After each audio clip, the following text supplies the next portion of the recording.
Déjà, c'était pas mal pour une remise à jour sur certaines techniques médicales, notamment en chirurgie. On va donc démarrer cette journée. La prise en charge, mais ça peut aussi nous donner une indication et aux patients pour le pronostic, parce qu'on sait que ces patients ils sont quand même un peu plus difficiles à stabiliser aussi. Elle a déjà évolué vers une arthropathie, donc il faut que le traitement soit à la fois conservateur et à la fois chirurgical. Donc le premier stade, c'est le stade du patient qui vient de se faire l'entorse, qui a une rupture du croisé. Avec un os complètement dénudé, voire altéré, c'est à l'heure où on a tout le genou qui est effectivement impacté. Et qui n'ont pas souvent de technique avérée en fait.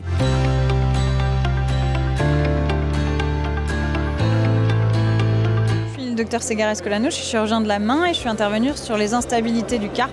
En antérieur, ils vont empêcher l'extension complète, ils vont limiter la luxation postérieure. C'est une pathologie particulièrement intéressante pour le public d'aujourd'hui, c'est-à-dire les kinésithérapeutes, parce que ce sont des pathologies qui passent très souvent inaperçues.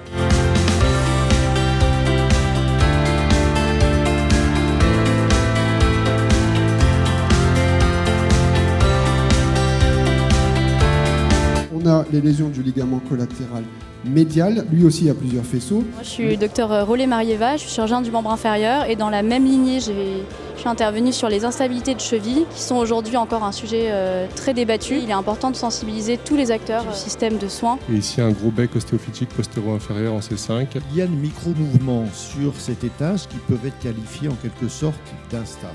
Il vaut mieux une bonne cage qu'une mauvaise prothèse. La cage, on sait que ça fonctionne, la prothèse, il faut que le patient soit parfait.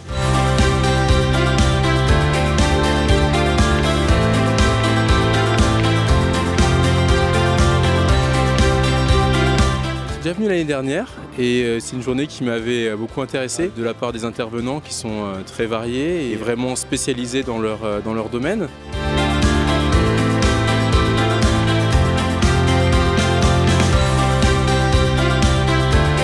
C'est important de se poser la question de savoir s'il a un trouble postural. Qui vont potentiellement du coup impacter la position de la mandibule. L'épineuse qui est vraiment en question et qui fait mal.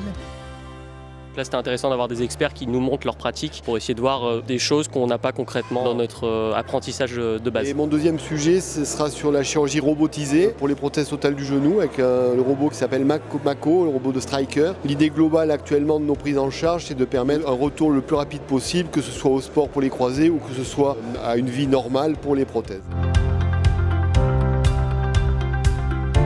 Qui avait pour conséquence donc de diminuer la pression et donc d'augmenter le poids de l'utilisateur.